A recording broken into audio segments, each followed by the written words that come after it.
Halo, selamat pagi anak-anak. Yuk kita lanjutkan pelajaran bahasa Indonesia kita hari ini.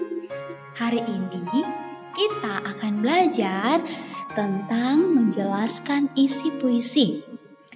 Nah, di video selanjutnya Miss sudah memberikan penjelasan tentang apa itu puisi, bagaimana ciri-ciri puisi, dan bagaimana menentukan makna kata dalam puisi. Jadi hari ini kita mau menjelaskan isi puisi. Puisi biasanya berisi ungkapan perasaan dari penulis, atau dengan kata lain, di dalam puisi itulah seorang penulis menceritakan perasaan yang sedang dia rasakan. Misalnya, dia merasa senang, dia merasa sedih, kecewa, merasa takut, merasa terkejut, atau merasa kagum. Itu semua bisa dituangkan di dalam sebuah puisi. Nah, kita juga perlu memahami kata-kata yang digunakan di dalam puisi. Bagaimana caranya? Ya, kita bisa mencari maknanya dengan menggunakan Kamus Besar Bahasa Indonesia. Di dalam kamus inilah kita bisa melihat makna dari kata-kata yang belum kita pahami yang kita temukan di dalam sebuah puisi. Nah, selain itu kita juga perlu atau boleh atau dapat menggunakan kata tanya untuk membuat pertanyaan supaya kita lebih memahami isi dari puisi itu. Nah, seperti apa kata tanya yang bisa kita gunakan? Misalnya, apa? Kegunaannya yaitu untuk menanyakan nama atau hal yang diceritakan di dalam puisi. Contohnya, apa isi puisi tersebut?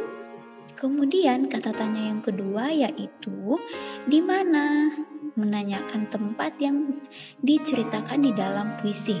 Contohnya, di mana tempat bunga ditanam dalam puisi tersebut? Contoh kata tanya yang ketiga yaitu kapan? Untuk menanyakan waktu terjadinya peristiwa di dalam puisi. Misalnya, kapan peristiwa dalam puisi tersebut terjadi? Kemudian ada kata tanya siapa untuk menanyakan tokoh yang diceritakan di dalam puisi. Misalnya, siapa yang diceritakan dalam puisi tersebut? Kemudian contoh kata tanya yang lain, misalnya mengapa? Nah, mengapa ini digunakan untuk menanyakan penjelasan dari suatu peristiwa di dalam puisi. Misalnya, mengapa tokoh dalam puisi tersebut bersedih? Nah, ini adalah beberapa contoh kata tanya yang bisa kita gunakan untuk membuat pertanyaan. Nah, sekarang perhatikan contoh puisi ini. Burung kutilang terbang ke sana kemari, tak berhenti layaknya sang penari.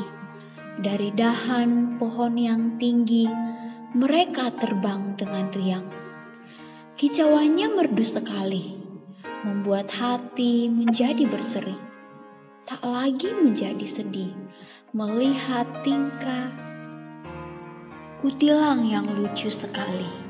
Nah, dari puisi ini kita bisa melihat ada beberapa contoh kalimat tanya yang bisa kita buat. Misalnya, apa yang diceritakan dalam puisi tersebut? Jawabannya adalah burung kutilang. Lalu siapa yang menulis puisi tersebut? Penulisnya adalah Syufrida. Lalu pertanyaan selanjutnya yaitu bagaimana perasaan penulis dalam puisi tersebut? Ya, perasaannya adalah tak lagi menjadi sedih, atau dengan kata lain, ia merasa senang. Nah, lalu pertanyaan yang keempat yaitu mengapa hati penulis menjadi berseri? Ya, karena mendengar kicauan burung kutilang. Nah, jadi ini adalah contoh kalimat tanya yang bisa kita gunakan untuk memahami isi dari sebuah puisi. Oke, sampai di sini dulu ya materi kita hari ini tentang menjelaskan isi puisi. Sampai jumpa di pertemuan selanjutnya. Thank you.